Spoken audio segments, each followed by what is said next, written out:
A man in a mask just destroyed the Vision's entire plan and nobody in that arena knows who he is. Let that sink in for a second. Right there, live on Monday Night Raw in front of thousands of screaming fans in Cleveland, Ohio, a hooded ghost came out of nowhere, unleashed absolute chaos, and then vanished back into the crowd like he was never even there. And because of him, because of this mystery, LA Knight is going to the Elimination Chamber. This is not a drill. This is not a rumor. This happened.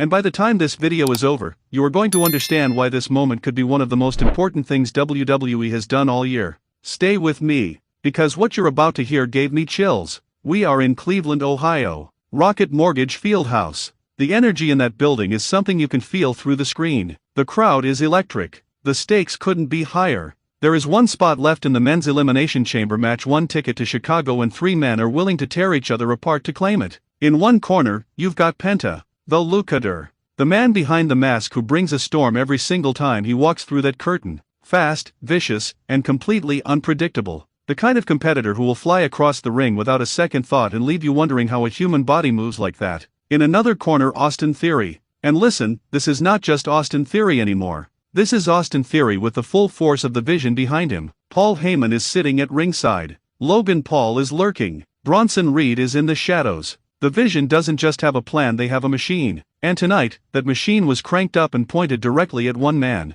That man is LA Knight. Now if you've been following this story, and if you haven't, drop everything right now because you are missing one of the best revenge arcs in modern wrestling. Then you know what LA Knight has been through. The Vision put him on the shelf. They targeted him. They tried to erase him from the title picture. And when Knight came back at the Royal Rumble, he didn't come back quiet. He came back with fire. He came back looking for everything they took from him. Tonight was supposed to be his night. But the Vision wasn't going to let that happen without a fight. The bell rings, and immediately this match explodes. These 3 men have nothing to prove to each other and everything to prove to the world. Knight comes out swinging, throwing haymakers at Theory before Penta slides in and reminds everyone this is a triple threat. There are no alliances here. There is no friendship. There is one seat on that plane to Chicago and all 3 of them want it. You can feel the energy even watching this from home. The crowd is split, some of them chanting for Knight, some of them buzzing for Penta, and a handful of boos raining down every time Theory even breathes. Paul Heyman is at ringside looking unbothered,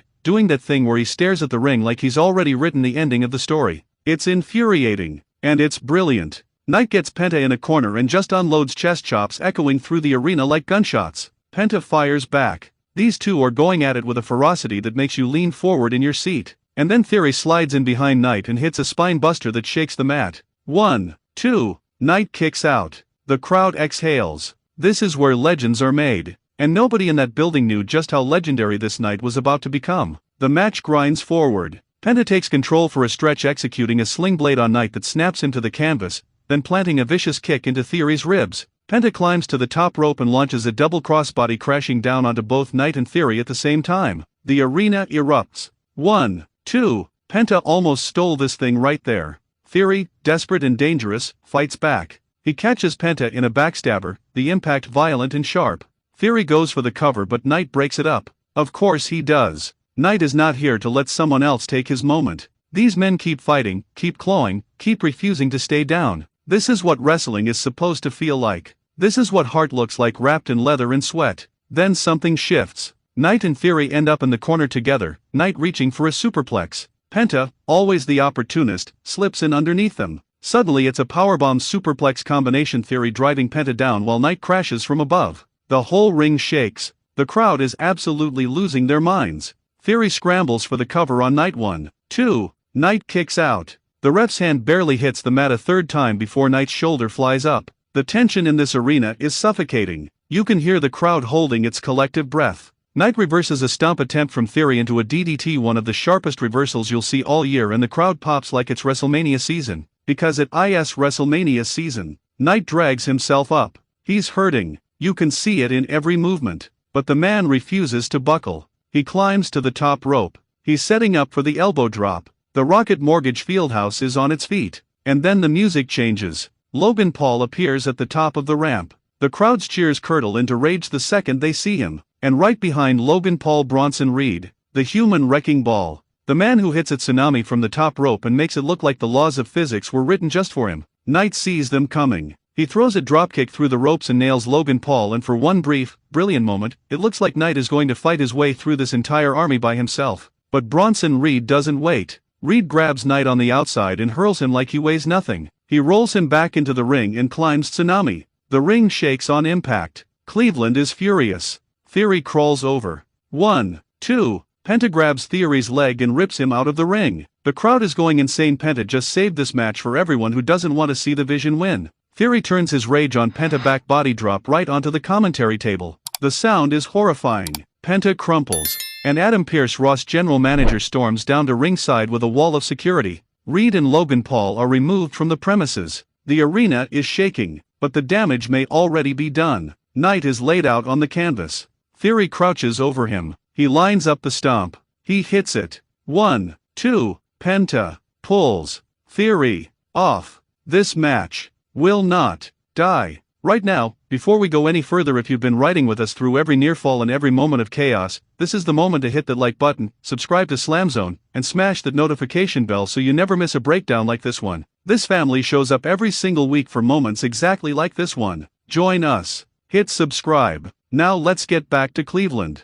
Theory super kicks Penta. Theory drags himself back to Knight. He sets up for the stomp again, and that's when it happens. A figure in a hood jumps the barricade. The crowd doesn't know what to do. The commentators lose their composure. Even Heyman, who has seen everything in this business, stands up from his seat and points, wild-eyed. The hooded man moves with purpose, with precision, with a kind of focused hatred. He doesn't hesitate. He super kicks Theory. Then a stomp. Theory's own move, used against him, by someone no one can identify. The man rolls Theory into the ring, throws a glance toward Logan Paul, who is now sprinting back toward the ring, and then the hooded man slips into the crowd and disappears. Gone. Like smoke. Logan Paul chases him, screaming. Bronson Reed follows. But he is already gone. And in that ring, Austin Theory slowly pulls himself to his feet, trying to understand what just happened to him. LA Knight is on his knees. He sees Theory standing there dazed, helpless, beaten by a ghost. Knight rises. The crowd is screaming. He grabs Theory by the head. He lines it up. BFT. Best finisher. Today. Theory crumbles. Knight falls on top of him. 1, 2, 3. The referee's hand hits the mat and the building absolutely detonates. LA Knight has done it. LA Knight is going to the Elimination Chamber. He falls to the mat and pounds the canvas, not out of celebration, but out of relief. Out of pain. Out of everything this man has been carrying for months. You can see it in his face. This wasn't just a qualifying match. This was survival. This was LA Knight refusing to let the Vision write the end of his story. But the story itself, the bigger, wider, more terrifying story, is the man who saved him. Because here is what you need to understand. This is not the first time. The first time the Masked Man appeared, it was at the Royal Rumble, and even then, no one could identify him. He attacked with the same stomp, the same efficiency, the same vanishing act. And the theory that has Cleveland, that has the internet, that has the entire wrestling world spinning right now is that the man behind the mask is Seth Rollins. Think about it. Rollins was the leader of the Vision before everything fell apart. The Vision kicked him out, replaced him, and turned the faction into something darker and more ruthless. And Seth Rollins is the kind of man who does not forget. He does not walk away. He waits. He plans. He comes back when you least expect it, not with an announcement, not with a promo, but with a stomp in the shadows and a disappearing act in the crowd. That is Seth Rollins. That has always been Seth Rollins. And now LA Knight is in the Elimination Chamber. Randy Orton is already there. The field is filling up. Chicago is coming on February 28th, and the pieces on this board are moving fast. The Vision still has Theory inside that chamber. They still have Paul Heyman pulling strings. But somewhere out there, a hooded man is watching, planning the next move. And he is getting closer. This is what WWE is right now. This is why you cannot afford to miss a single Monday. Because on any given night in any given main event, a ghost can jump a barricade and change the entire direction of a story. And when the reveal finally comes, when that mask finally comes off under those lights in front of a screaming crowd, it is going to be one of the loudest moments of this entire year. You were here from the beginning. You saw it happen. And you need to be here when it ends. So right now, and this comes from the heart, genuinely, if this video gave you even a fraction of the feeling of being in that arena, please share it with every wrestling fan you know. Not because of the numbers, but because moments like this deserve to be felt by as many people as possible. Hit that like button and let us know in the comments, who do you think is behind the mask? Is it Seth Rollins? Grayson Waller? Someone we haven't even considered? The comments section is yours. This is your community. This is SLAMZONE. Subscribe if you haven't already. Hit the notification bell so Cleveland's electricity never misses your screen. because this is only the beginning. The Elimination Chamber is 3 weeks away. The Masked Man is still out there, and LA Knight beaten, battered, and brilliant is on his way to Chicago. This is where legends are made, and we are watching it happen in real time. SLAMZONE, see you next week.